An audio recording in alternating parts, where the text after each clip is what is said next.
नमस्कार। आज मैं आपको एक ऐसा बिज़नेस बताऊंगा कि जिसमें आपका निवेश ज़ीरो होगा, लेकिन आपको जो मैं तरीका बताऊंगा उसको आपको बहुत अच्छे से समझना होगा और जैसा जैसा मैं कहूँ वैसा करना होगा। गर्मियों में बहुत अच्छा चलेगा।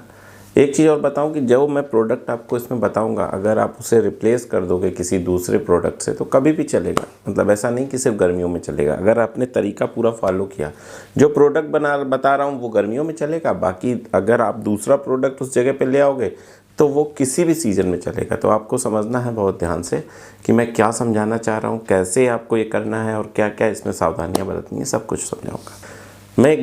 मैं एकदम सरल तरीके से आपको जीरो से बिज़नेस कैसे स्टार्ट कर सकते हैं समझाऊंगा। बस आपको ध्यान ये रखना है कि बहुत बहुत बहुत ध्यान से इस वीडियो को देखना है। तो सबसे पहली बात ये होती है, किसी भी बिज़नेस के पीछे पैसे को नहीं लगाने हैं। मैं आप 10 20 25 रुपए की मैं बात नहीं करता, बाकी एक को पैसे नहीं लगाने। ये मत कहना कि सर जूता खरीदना है, शर्ट खरीदने की बात कह रहे हैं तो पैसे तो लगेंगे, ऐसा मत सोचना। पैसे नहीं लगाने, ठीक है। तो सबसे पहले आपकी पहचान होनी चाहिए ना। जब आपकी कोई पहचान होगी तभी तो कोई आपसे कुछ लेगा, ठीक है। तो मैं दुकान खोलने की बात नहीं कर रहा हूँ, और ध्यान समझो। एक विजिटिंग कार्ड आपकी पहचान होती है। अब सर आप विजिटिंग कार्ड की बात कर रहे हैं, छपवाना पड़ेगा? नहीं छपवाना पड़ेगा। मोबाइल में बहुतेरी ऐप हैं, बहुत सारी ऐसी ऐप हैं जो विजिटिंग कार्ड मेकर के नाम से होगी, या बहुत सारी ऐसे। आप बस सर्च करना गूगल जो प्ले स्टोर है कि विजिटिंग कार्ड मेकर ऐप, जो भी, ठीक है। तो आपको कोई ना कोई ऐसी ऐप आ जाएगी, कुछ ना कुछ आप डाउनलोड करो। उस पर क्या होगा, कहीं नाम भरना होगा, कहीं फ़ोटो लगानी होगी, बस बात ख़त्म हो गई। या नहीं फ़ोटो लगानी, कंपनी का नाम ऐसे बस भरना होगा, बाकी वो जनरेट करके आपके गैलरी में दे देगा, गैलरी में आ जाएगी। अब उस गैलरी से आ जाए तो किसी के पास जाके प्रिंट करा लो। प्रिंट किस में कराना है? नॉर्मल कलर प्रिंट कराना, और फ़ोटो वाला जो पेपर होता है ना, मोस्टली अब सभी रखते हैं, जो कि कंप्यूटर इंस्टीट्यूट है या कंप्यूटर से रिलेटेड जो वर्क करते हैं उनके पास रहता है, आप उससे प्रिंट करा लो। मतलब अगर एक पेपर में आप कहोगे तो कम से कम 15-20 विजिटिंग कार्ड बन जाएंगे, बस इतनी इनफ है। अब आपको क्या कर, जब आप ऐसा कर लोगे फिर अगला स्टेप है आपको अपने आप को सुधारना है। सुधारने का मतलब साफ़ सुथरी शर्ट, साफ़ सुथरा पैंट और जूते और बेल्ट, इतना कुछ आपको 100% करना है। ऐसा नहीं कि कुछ भी पहन के चल दिए, कुछ भी जीन्स पहन के चल दिए, कुछ भी नहीं, ऐसा नहीं। पैंट, शर्ट और जूते और बेल्ट, इतना ज़रूर है। देखिए, ये जो चीज़ें जो मैं समझा रहा हूँ ना, ये बहुत इंपॉर्टेंट है आपके डेवलपमेंट के लिए और आपके बिज़नेस। अगर आपको जीरो से करना है ना, तो ये सारी चीज़ें आपके पास होनी बहुत ज़रूरी है, तभी आप कुछ कर पाओगे, है ना। नहीं तो पता है ऐसे ही चले जाओगे, फिर असफल रहोगे, सर अरे कुछ नहीं होता है, सब बेकार की बातें हैं, सब बेकार। तो बेकार की बातें नहीं है, बहुत अच्छी बातें हैं। तो इसके लिए जो ये तरीके हैं ना, इनको फॉलो करो। इनको फॉलो करोगे तो ज़रूर होगे। अगला स्टेप ये है कि आपको बेचना क्या है। तो जो हैवी कूलर होते हैं ना, आपने देखा होगा आजकल बहुत बड़े बड़े इंडस्ट्रियल कूलर आ रहे हैं, जो टेंट वाले भी रखते हैं, शादियों में भी लगते हैं, हैवी कूलर, उनको इंडस्ट्रियल कूलर बोलते हैं मोस्टली। ख़रीदना है? नहीं ख़रीदना है। ये मत कहो कि सर फिर ख़रीदने के बाद, या तो आपने कहा था जीरो में, भाई ख़रीदना नहीं है। उस इंडस्ट्रियल कूलर का कैटलॉग व्यवस्था कर लो, किसी भी कंपनी का। मैं किसी कंपनी का नहीं बोल रहा हूँ, किसी भी कंपनी का कैटलॉग ले लो, बस कहीं से भी कैटलॉग ले लो। कैटलॉग मतलब अरे खरीदने चले जाओ, किसी कंपनी में ख़रीदने चले जाओ कि सर मुझे ये कूलर चाहिए, ज़रा दिखाइए, ज़रा कैटलॉग दिखाइए, फलाना दिखाइए, वहाँ का आपको कैटलॉग दे देगा। कैटलॉग लेके चले जाओ, आपका काम हो गया। कैटलॉग ही चाहिए, मेन इंपॉर्टेंट। अब आपके पास विजिटिंग कार्ड है और आपके पास प्रोडक्ट है। अरे सर प्रोडक्ट कहाँ है? तो कैटलॉग है भाई, कैटलॉग ही प्रोडक्ट हो गया। अब आपको मैं जो समझा रहा हूँ वो समझिए। कैटलॉग में क्या होगा कि आपका कुछ प्राइस लिखा होगा कि भाई इतने का ये, इतने का ये, इतने का ये, ठीक है। आप उसको ठीक से समझ लो। यूट्यूब पे उस प्रोडक्ट और उस मॉडल नंबर की विशेषताएं देख लो कि भाई इस मॉडल नंबर में क्या। बहुत ध्यान से समझो, बहुत बहुत इंपॉर्टेंट बात है, इसको हल्के में मत लेना, ठीक है। तो जो प्रोडक्ट है, मान लो कूलर है, जम्बो करके कोई उसका मॉडल नंबर है, माना XYZ कोई मॉडल नंबर है, आपने यूट्यूब पर डाला फलानी कंपनी का जम्बो मॉडल की विशेषताएँ, तो बहुत सारी उसने चीज़ें बताई कि ऐसा होता है, वैसा होता है, वो सब आप समझ लो।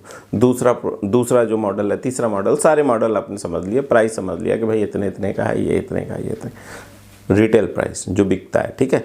आपने सब समझ लिया। अब क्या करना है?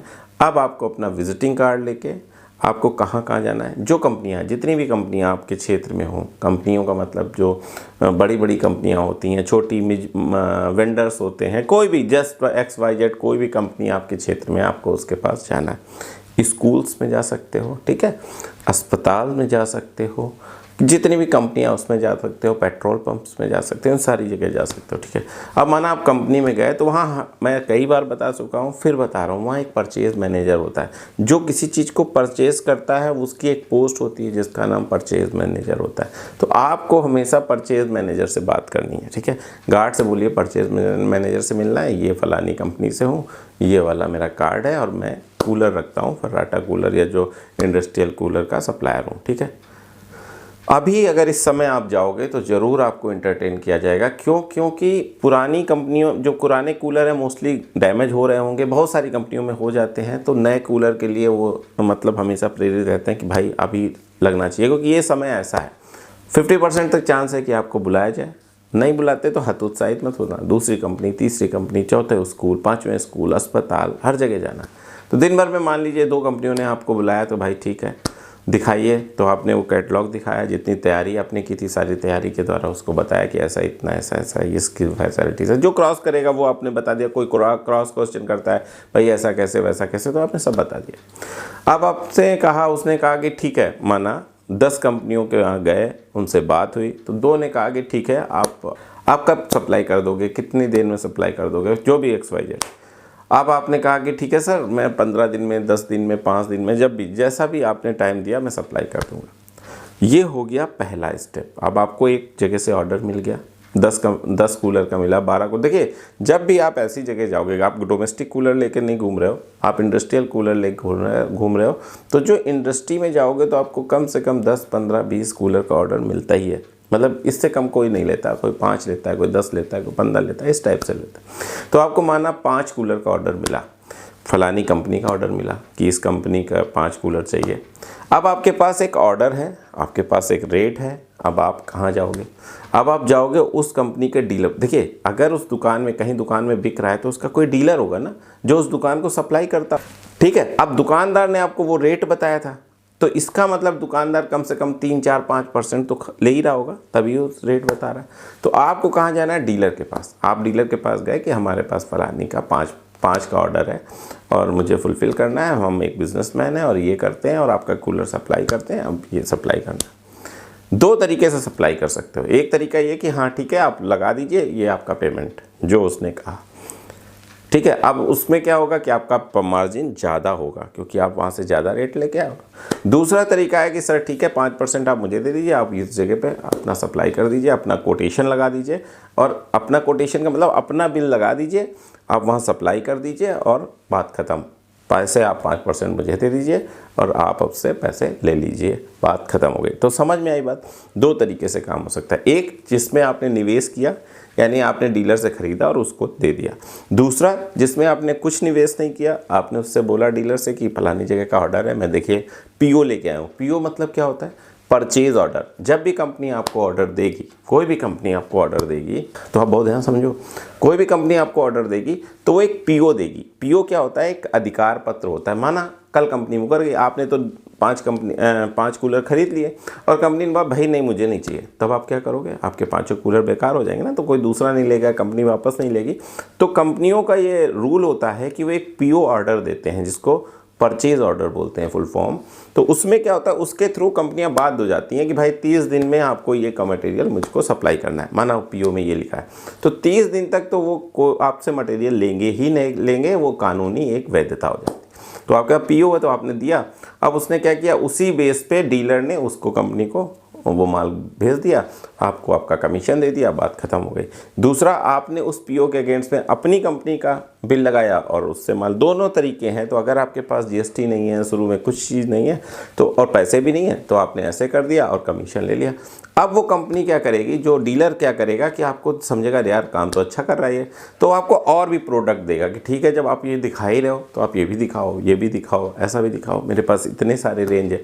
क्योंकि आपने एक बार रिजल्ट ला के दिया। अगर पहले उसके पास जाते तो आपके पास कोई रिजल्ट नहीं था, तो आपको कोई इंटरटेन नहीं करता। लेकिन अगर आपने ऐसे करके रिजल्ट ला के दिया, तब वो आपको और भी प्रोडक्ट बेचने के लिए बोलेगा, और भी अच्छा कमीशन देने के लिए बोलेगा, और भी अपने प्रोडक्ट की वैरायटी आपको दिखाएगा और कई सारी फैसिलिटी देगा। हो सकता है लोगो लगी टी शर्ट दे दे, हो सकता है लोगो लगी शर्ट दे, बैग दे, कई सारी चीज़ें। तो इस तरीके से आप अगर बिज़नेस करोगे, अगर इस तरीके से बिज़नेस स्टार्ट करोगे तो जीरो से भी स्टार्ट किया जा सकता है।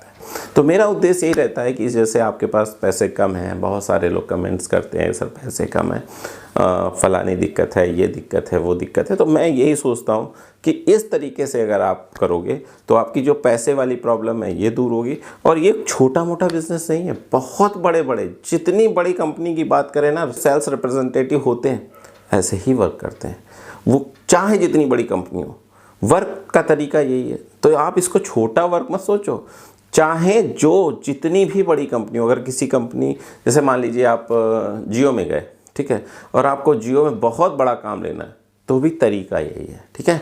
आप अपने काम को छोटा मत समझना कि अरे सर ये तो बहुत छोटा काम है। छोटा काम है, इससे बड़ा कोई काम हो ही नहीं सकता है।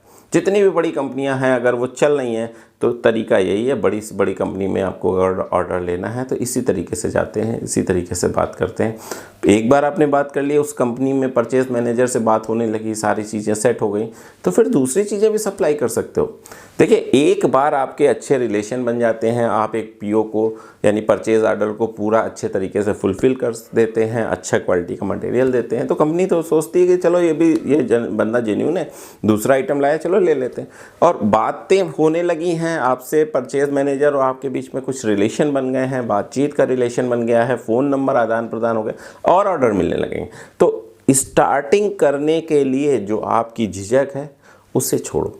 जो झिझकते हो, अरे सर सिर्फ मोबाइल देख रहे हो, तो उससे नहीं होगा, आपको करना पड़ेगा, आपको उठना पड़ेगा, आपको आगे बढ़ना पड़ेगा। तो आप अगर आगे बढ़ोगे तो ज़रूर सक्सेसफुल होगे। और अगर मेरे भारत का युवा सक्सेसफुल हुआ ना, तो भारत को पूरे वर्ल्ड में नंबर 1 बनने से कोई नहीं रोक सकता। बस इतना ही कहना था। अगले वीडियो तक मैं आपसे विदा चाहता हूँ, तब तक के लिए नमस्कार।